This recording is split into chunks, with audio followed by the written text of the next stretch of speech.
Bang yang saya hormati, saya menanggapin saja. Pertama-tama saya tergerak ingin mengomentarin Freud gitu. Saya merasa Freud ini memang sudah punya kecurigaan yang negatif terhadap agama. Padahal kan orang berdoa itu belum tentu neurosis ya. Banyak orang berdoa itu khusyuk dan tenang gitu. Ada juga memang yang gangguan gitu. Jadi saya rasa dugaan dia itu akan terjebak pada sirkularitas. Jadi mana yang duluan gejala neurosis atau agama. Nah, tentang ini saya teringat akan Soren Kierkegaard dalam The Concept of Anxiety. Itu selalu menjadi satu keyakinan bagi saya bahwa ketentraman jiwa itu, kestabilan tercapai dalam bahasa dia itu to be oneself alone before God is the true existence of human being. Ya. Dalam Fear and Trembling juga itu. Bagaimana kita merasa tentram, tidak membutuhkan pengakuan-pengakuan atau anjuran lain, tetapi kita bisa mencapai suatu eksistensi. Nah, yang terakhir, saya tetap yakin bahwa agama itu memiliki dampak positif, meskipun banyak hal yang lain. Tadi Prof menyinggung mengenai hal-hal buruk yang bermunculan itu dari mana. Nah, bagi saya itu adalah karakter. Bagi saya itu adalah karakter, karena yang namanya radikalisme yang muncul menjadi terorisme, saya yakin itu adalah ekstrim ideologis politis.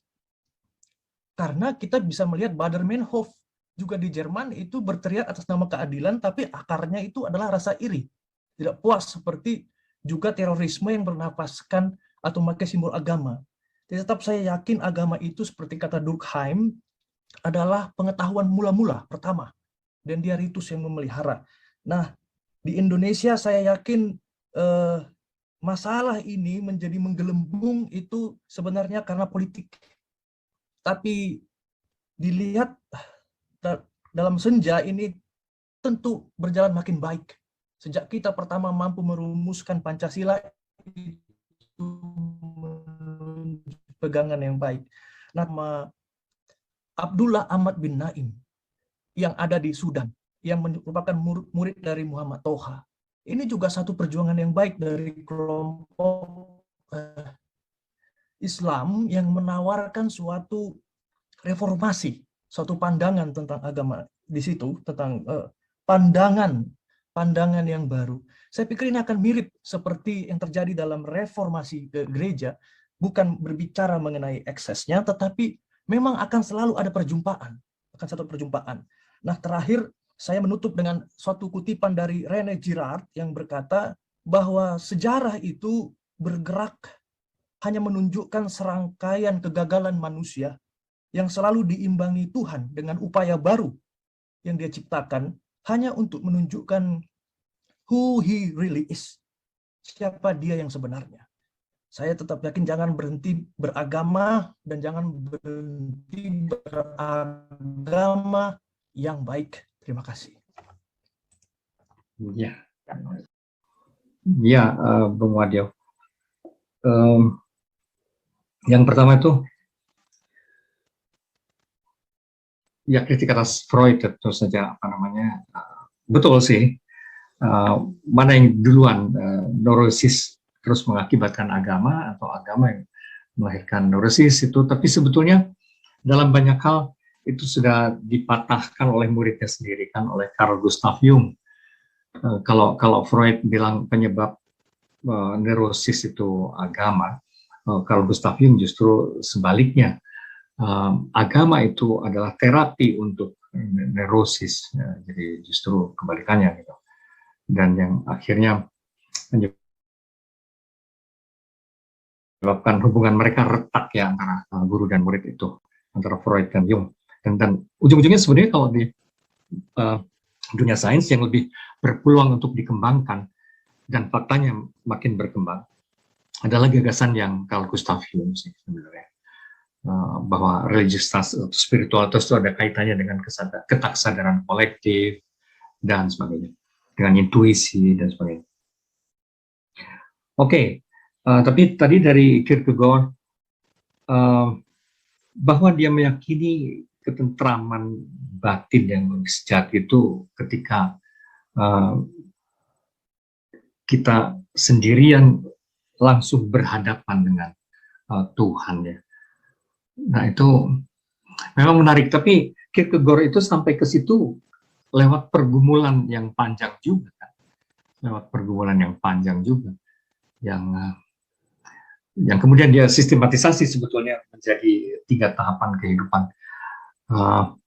Nah di situ istilah estetis itu agak buruk, agak peoratif. Jadi kalau bagi Kierkegaard kan tahap yang pertama itu tahap estetis ketika orang menikmati saja kayak kumbang menikmati madu, bunga-bungaan gitu. Sekedar menikmati saja kehidupan ini menslak-menslok kayak Don Juan gitu, kayak playboy gitu ya, estetis. Tapi tahap yang sedikit lebih tinggi itu tahap etis katanya, seperti Socrates, bahkan berani berkorban untuk nilai-nilai yang diidealkannya gitu. Tapi tahap tertinggi ada tahap religius untuk dia tuh. Tahap religius itu seperti Abraham yang disuruh berpindah ke suatu tempat yang sebenarnya tidak pernah diketahui, akhirnya dipatuhi saja gitu. Meskipun dia nggak ngerti ini disuruh kemana saya itu gitu. Ya kehidupan religius adalah semacam lompatan kualitatif, lompatan yang menuntut keberanian iman sebetulnya, yang dia sebut night of faith itu ya,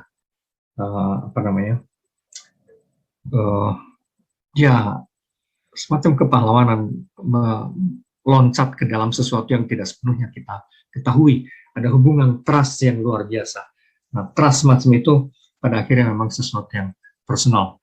Pada Kierkegaard pun begitu, sesuatu yang personal. Nah, masalahnya itu kalau orang hanya beragama hanya pada level formalistik gitu ya, berhenti pada rumusan-rumusan kayak gitu, biasa yang itu tidak menyentuh problem persoalan-persoalan pengalaman yang sangat pribadi gitu. Yang saya maksud, orang hanya hafal petanya tapi tidak menjalaninya itu. Nah, orang kayak Kierkegaard itu sebetulnya ya bergumul sampai ke situ karena pergumulan. Lalu ya agama tidak sepenuhnya, ekses negatif dari agama itu Anda bilang lebih karena kepentingan ideologis, politis, bisa juga karakter orangnya dan sebagainya. Tapi sebetulnya selalu hari-hari ini tuh muncul juga isyarat-isyarat mengembalikan itu pada inspirasi-inspirasi yang jauh lebih positif ya, tendensi-tendensi reformatif gitu. Dan kalaupun sekarang tampaknya kalaupun tidak muncul itu, ya Anda kutip Girard, ya Tuhan akan memberi imbangan lagi dengan caranya sendiri gitu. Semoga, amin.